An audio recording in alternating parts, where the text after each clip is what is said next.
Tumbuhnya pasar, minimarket, restoran, kafe, hingga pusat belanja bakal menjadi pemandangan yang jamak di sekitar stasiun-stasiun yang dilalui kereta cepat jalur Jakarta-Bandung. Pelan-pelan penataan kawasan di sekitar stasiun pun banyak bersalin rupa, seraya menyambut kereta cepat yang secara resmi telah beroperasional. Bukan ekonomi instan, buah pertumbuhan ekonomi yang bisa dipetik dari laju kereta cepat tidak bisa diraih dalam hitungan hari dan bulan, melainkan hingga tahunan. Lebih dari itu, ada asa yang terselip di balik melesatnya Wush.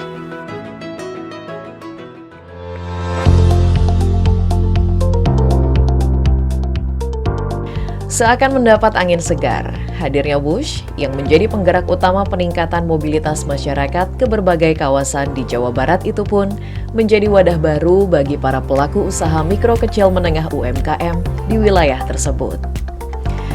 Tak hanya area berjualan yang berada di dalam stasiun, para pelaku UMKM yang berada di kawasan wisata di sekitarnya itu pun bak terkena percikan rupiah. Manfaatnya cukup terasa ya, lumayan buat meningkatkan, lumayan berasa karena dari penumpang rame dari Halim ke Bandung atau sebaliknya juga lumayan rame, jadi bisa menambahkan pendapatan juga buat OT. Ya, harapan saya dengan diresmikannya kereta cepat ini bisa menambah daya beli, maksudnya dari tamu-tamu khususnya dari daerah Jakarta atau Jabodetabek yang memang setiap kali weekend tujuan atau destinasinya ke Bandung bisa jadi destinasi belanja juga lah di Aljabar. Memang sudah sepatutnya bertransformasinya transportasi serupa kereta cepat memberikan efek berganda terhadap ekonomi penduduk khususnya yang berada di sepanjang lintasan Wush. Selain mengurangi volume kepadatan kendaraan bermotor yang bisa memperlancar distribusi barang dan jasa dari kegiatan ekonomi, pengoperasian kereta cepat pun sanggup menciptakan lapangan kerja baru bagi masyarakat lokal yang pada akhirnya mendorong pertumbuhan ekonomi. Melalui proyek kereta api cepat Jakarta-Bandung ini, kita mendapatkan berbagai manfaat bagi bangsa kita. Mulai dari terciptanya lapangan kerja baru, utamanya bagi masyarakat lokal, menghadirkan multiplier efek terhadap moda transportasi lainnya atau kendaraan feeder, menciptakan pertumbuhan ekonomi di wilayah yang dilintasi oleh jalur kereta api cepat, serta terjadinya teknologi transfer yang mutakhir terutama di bidang konstruksi dan modernisasi sistem perkeretaapian. Menurut laporan Badan Pusat Statistik pada 2022, produk domestik regional bruto PDRB harga konstan DKI Jakarta dan Jawa Barat berada di dalam jajaran teratas. Ini karena kemampuan sumber daya ekonomi dan laju pertumbuhan ekonominya mengalami tren positif dari tahun ke tahun.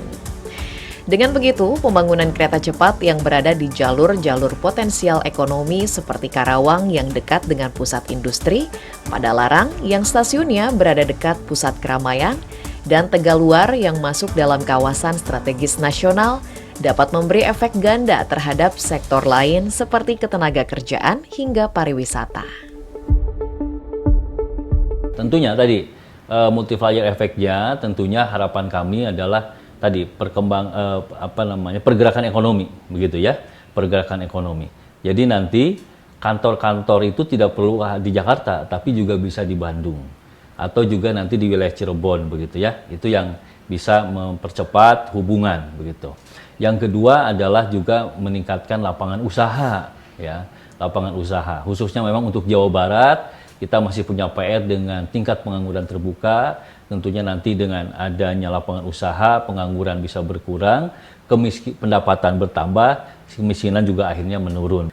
Pertama, Jawa Barat salah satu provinsi yang terbesar ya di Indonesia dan tentunya juga memberikan kontribusi yang sangat besar terhadap perekonomian nasional begitu.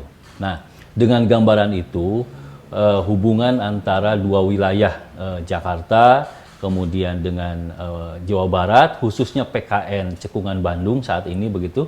Saya pikir ini sesuatu yang akan lebih meningkatkan lagi perekonomian Jawa Barat. Ya.